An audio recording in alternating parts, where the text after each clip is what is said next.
আসসালামু আলাইকুম বন্ধুরা, আশা করি আপনারা সকলেই ভালো আছেন।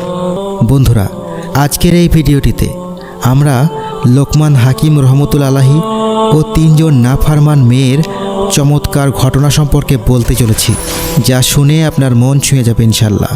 তাই ভিডিওটি একবারে শেষ পর্যন্ত দেখবেন। হযরত লোকমান হাকিম রহমতুল্লাহ আলাহি ছিলেন পূর্ববর্তী জামানায় আল্লাহর একজন বড় নৈকট্যশীল বান্দা, কিন্তু তিনি ছিলেন একজন গোলাম।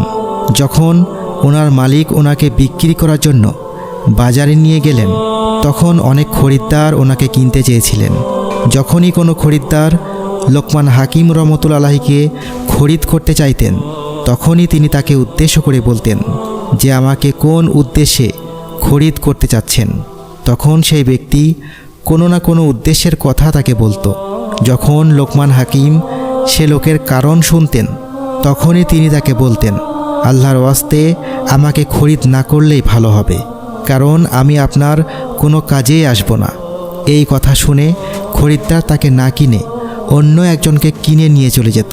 এভাবেই চলে গেল অনেক দিন। একদিন এক খরিদ্দার লোকমান হাকিম রহমতুল্লাহ আলাহিকে কিনতে চাইলে তিনি তাকে বললেন, আমাকে নিয়ে আপনি কি কাজ করবেন? তখন সেই লোকটি লোকমান হাকিম রহমতুল্লাহ আলাহিকে বললেন, তোমাকে দিয়ে আমি আমার ঘরের চৌকিদারের কাজ করাবো। এই কথা শুনে লোকমান হাকিম চুপ হয়ে গেলেন এবং বললেন ওনাকে কিনে নিয়ে যেতে। যে লোকটি লোকমান হাকিম রহমতুল্লাহ আলাহিকে খরিদ করে তার বাড়িতে নিয়ে গিয়েছিলেন, তার 3 জন কন্যা সন্তান ছিল, যারা তাদের বাবার দৃষ্টির অন্তরালে নানা ধরনের পাপ কাজ করে বেড়াতো। বাবা তাদের উপর সমস্ত ধরনের শাসন করা সত্ত্বেও যখন তার কন্যা সন্তানেরা সঠিক পথে ফিরে আসছে না, তখন তাদেরকে একটি ঘরের মধ্যে আবদ্ধ করে রাখলেন এবং সেই ঘরের বাইরে পাহারাদার হিসেবে লোকমান হাকিম রহমতুল্লাহ আলাহিকে নিযুক্ত করলেন। যেই ব্যক্তি লোকমান হাকিম রহমতুল্লাহ আলাহিকে খরিদ করেছিলেন, সেই ব্যক্তি পেশায় ছিলেন একজন কৃষক। যখন কন্যাদের বাবা কৃষিকাজ করার জন্য চলে যেত, তখন তারা ঘর থেকে বের হয়ে নানা ধরনের পাপ কাজে লিপ্ত হতো। অন্য দিনের মতো সেদিনও তাদের বাবা যখন কৃষিকাজ করার উদ্দেশ্যে কর্মস্থলে চলে গেলেন, তখন লোকমান হাকিম রহমতুল্লাহ আলাহি মালিকের দেওয়া নির্দেশ অনুসারে তার কন্যাদের ঘরের সামনে বসে গেলেন। বাবা চলে যাওয়ার পর কন্যারা ঘর থেকে বের হওয়ার জন্য নানা ধরনের তোড়জোড় শুরু করে দিল। তারা লোকমান হাকিম রহমতুল্লাহ আলাহিকে বারবার দরজা খুলে দেওয়ার হুকুম দিতে লাগলো, কিন্তু লোকমান তাদের কথায় কর্ণপাত না করে এক মনে আল্লাহ তাআলার জিকির করতে লাগলেন। যখন কন্যারা কিছুতেই কিছু করতে পারছিল না, তখন তারা লোকমান হাকিমকে উদ্দেশ্য করে লাগাতার পাথর ছুঁড়তে লাগলো। পাথরের আঘাতে হযরত লোকমান হাকিম রহমতুল্লাহ আলাহির দেহ জখম হতে লাগলো, কিন্তু এত কিছুর পরেও তিনি তার কাজে অটল ছিলেন। সন্ধ্যাবেলায় কাজ শেষে কন্যাদের পিতা যখন ঘরে ফিরে আসলো, তখন হযরত লোকমান হাকিম রহমতুল্লাহ আলাহি তার মনিবকে কন্যাদের ব্যাপারে কিছুই বললেন না। যখন মেয়েদের বাবা লোকমান হাকিম রহমতুল্লাহ আলাহিকে জিজ্ঞেস করল যে তারা সবাই ঠিক আছে তো, তখন জবাবে তিনি বলেন, সকলেই আল্লাহর রহমতে সহি সালামতে আছে।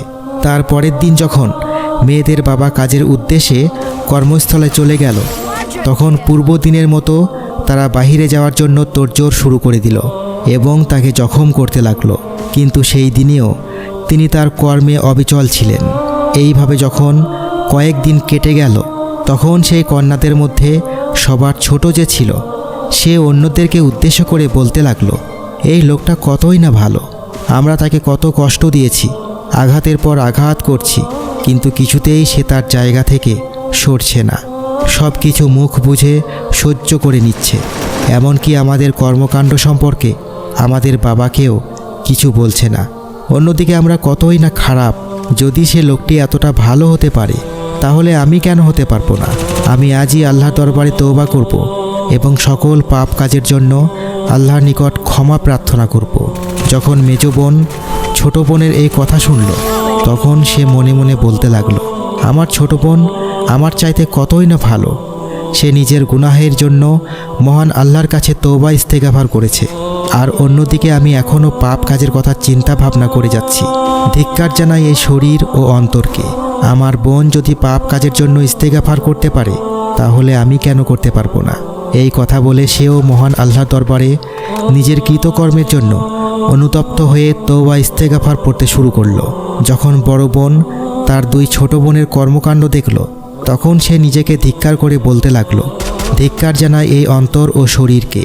আমার দুই বোন কতই না সুন্দর করে নিজের পাপ কাজ ছেড়ে দিয়ে আল্লাহমুখী হয়ে গেছে।